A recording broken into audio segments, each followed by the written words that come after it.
Art to me is a creative process, and you can't really describe how you feel till the very end when you have something that nobody else could do.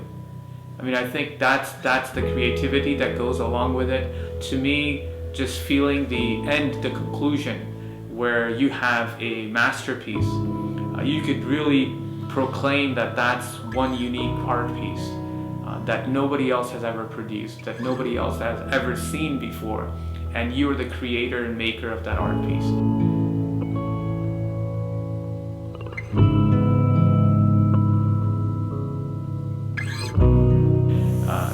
There's multiple artworks that have been done and have been replicated.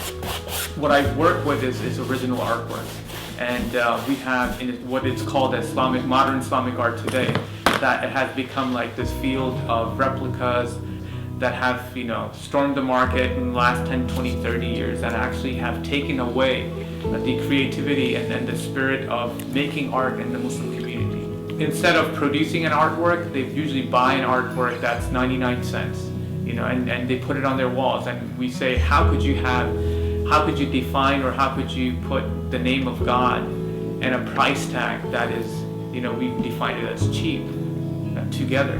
It has to mean something. It has to be sacred. It has to have a value to people, and that's what I try to do, is to create original artworks that have value to me and to people as well. My artwork, what it is just basically trying to write something over and over in different ways.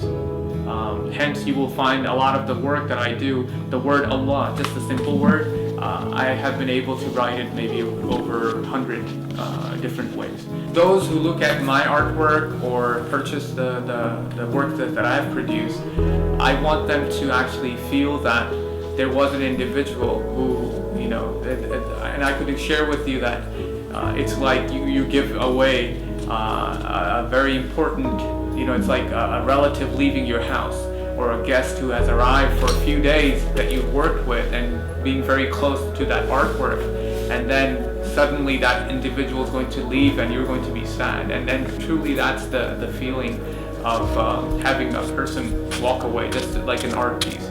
So I want them to understand that this is something that you care for, and this is something that is sacred.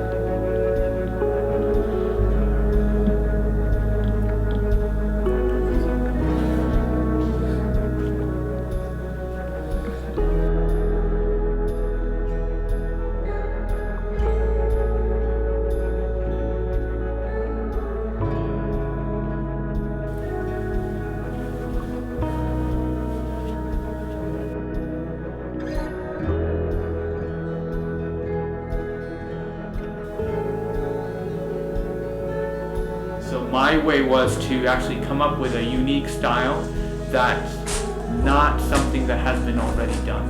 That's what my work, the intentionality is to come up with something that defines us as Americans, but also has that tradition, culture linked to being a Muslim Arab. That actually links us to the Islamic art tradition, and that's 1,400 years of history and tradition and culture that we are part of. If you're going to make it, you're going to be serious about it. Like, you're going to make sure that you do an excellent job. It's just like you take pride in it. The idea behind creating art is not just art for the sake of art, or art as a business to say, and then those are good things to remember, but I think American Muslims have to take that as producing all these artifacts that are going to define them. When people look back and they say, what did they produce? These are the artifacts that we could look at. When we look at the Muslim tradition or culture or history, two of the architectures, or three, I would say, Taj Mahal, the Dome of Rock, Alhambra Palace, all these stand out as a testimony to, or testament to, the greatness and the achievement of these artists and artisans who worked on these things. And I think similarly, American Muslims have to start producing this, actively engage in the culture making process. And this is what to me, the Islamic artwork and art industry should be all about.